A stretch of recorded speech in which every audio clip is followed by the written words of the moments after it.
अस्सलामुअलैकुम वीवर्स, मैं हूं साजिद महमूद। लास्ट वीडियो में हमने मैटलैब की कुछ विंडो को तरतीब देना सीखा था कि मैटलैब की उन विंडो को हम मैटलैब डेस्कटॉप पर कैसे तरतीब देते हैं, उनको कैसे सेट करते हैं। ठीक है, इस वीडियो में हम सीखेंगे कि मैटलैब की वो विंडो यूज़ कैसे करते हैं, उनको कैसे यूज़ किया जाता है। तो मैं मैटलैब को ओपन करता हूँ।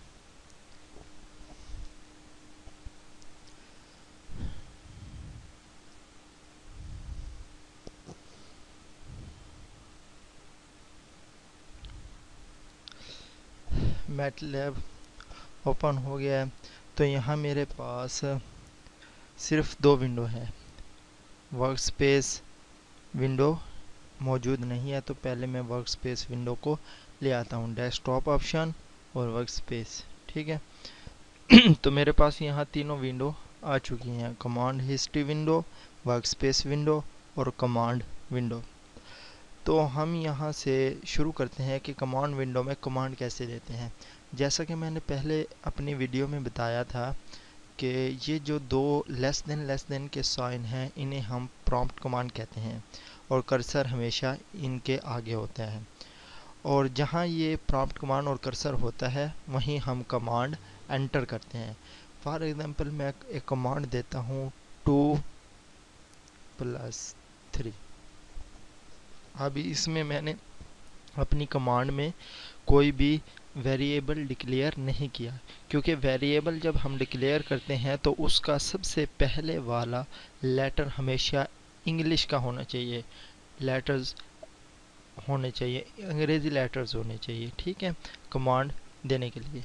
तो जब मैं इंटर दबाता हूँ तो ये एग्जीक्यूट हो जाता है। तो 2+3=5। क्योंकि मैंने कोई भी वेरिएबल डिक्लेयर नहीं किया था, तो इसीलिए वर्कस्पेस में कोई ना कोई वेरिएबल तो सेव होना है। तो मैटलैब ने खुद ब खुद एक वेरिएबल को डिक्लेयर किया आंस, और उसको इज इक्वल टू कर दिया 5। ठीक है, क्योंकि ये जो मैंने कमांड दी थी 2+3, ठीक है, ये मैंने खुद दी है। ये वेरिएबल मैटलैब ने खुद डिक्लेयर किया है। इसको हम प्री डिफाइंड वेरिएबल कहते हैं, जो मैटलैब की लाइब्रेरी में पहले से मौजूद होती हैं। तो मैटलैब ने ये खुद डिक्लेयर किया और इज इक्वल टू 5 कर दिया। इसकी क्या कीमत है? 5 है। अब ये वेरिएबल जस्ट हमारी इस कमांड में, हमारे इस वर्क में सिर्फ एक ही वेरिएबल है। तो हमारे वर्क स्पेस में ऑन्स वेरिएबल सेव हो चुका है। उसकी वैल्यू कितनी है? 5। और मिनिमम वैल्यू भी 5 और मैक्सिमम वैल्यू भी 5। मिनिमम और मैक्सिमम वैल्यू को हम आगे देखेंगे। जब किसी वेरिएबल को एक से ज़्यादा वैल्यूज़ देते हैं, तो उन वैल्यूज़ में जो सबसे छोटी वैल्यू होती है वो मिनिमम में स्टोर हो जाती है, और जो सबसे बड़ी वैल्यू होती है वो मैक्सिमम के नीचे डिस्प्ले होती है। ठीक है, उसके बाद हमने कमांड क्या दी है? 2+3, और कमांड हिस्ट्री में हमारी ये कमांड सेव हो चुकी है। 2+3 ये हमारी कमांड सेव हो चुकी है। अब अगर आप इसमें कोई मॉडिफिकेशन करना चाहते हैं कि 2+3 नहीं मुझे चाहिए, इसमें 4 भी ऐड करना है, तो ये कैसे ऐड होगा?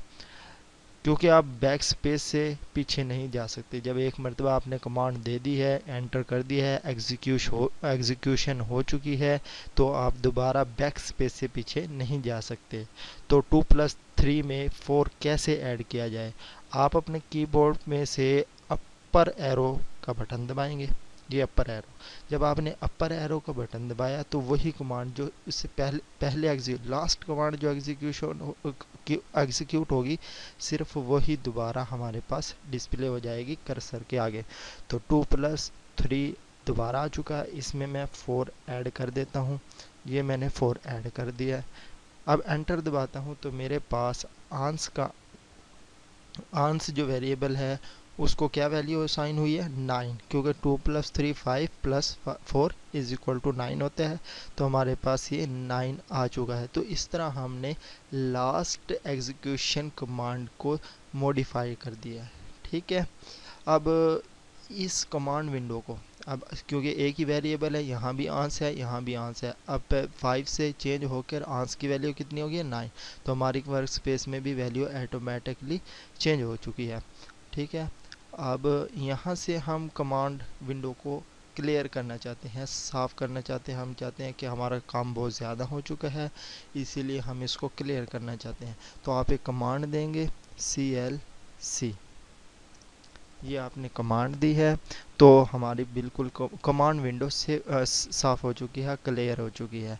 लेकिन हमारी कमांड हिस्ट्री में हमारी ये कमांड सेव हैं और वर्क स्पेस में भी हमारे वेरिएबल सेव हैं।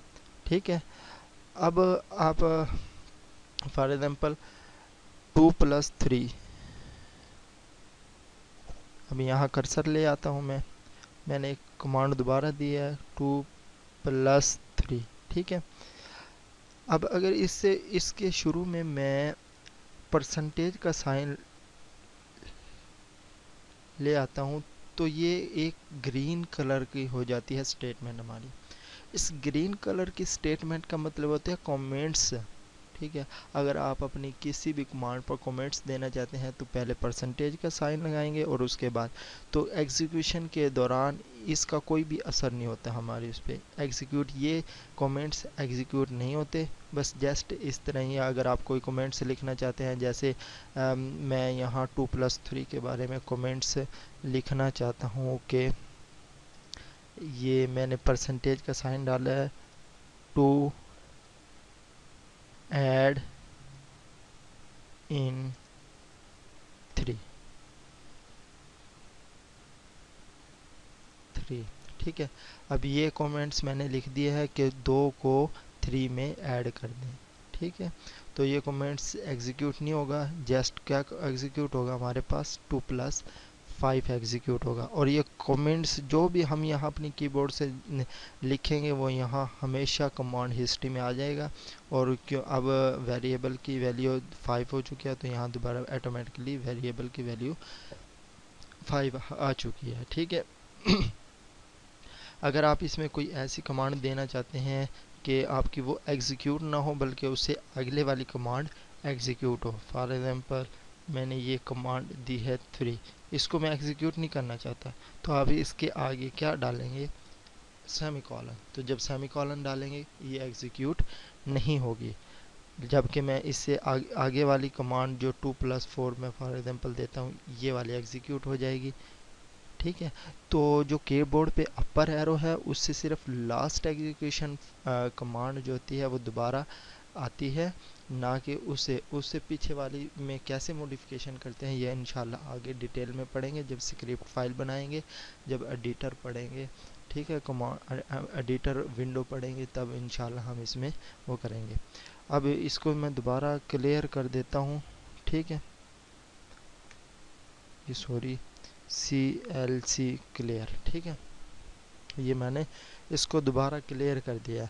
अब मैं ये चाहता हूँ कि जो हमने कमांड पहले एक मरतबा दी थी 2+3+4 की कमांड, ठीक है, इसको दोबारा मैं इसमें मॉडिफिकेशन करके अपने डेस्कटॉप इसमें मॉडिफिकेशन करना चाहता हूँ। ठीक है, तो मैं इसी कमांड पे कमांड हिस्ट्री में जाकर 2 मरतबा क्लिक करूँगा तो वो हमारी एग्जीक्यूशन के साथ ही कमांड दोबारा हमारे कमांड विंडो में आ जाएगी।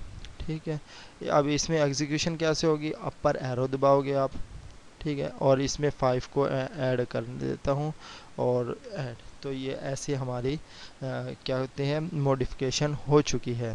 ठीक है, अब कमांड विंडो को कैसे क्लियर करते हैं ये तो हमने सीख लिया, कमांड विंडो क्लियर हो जाती है।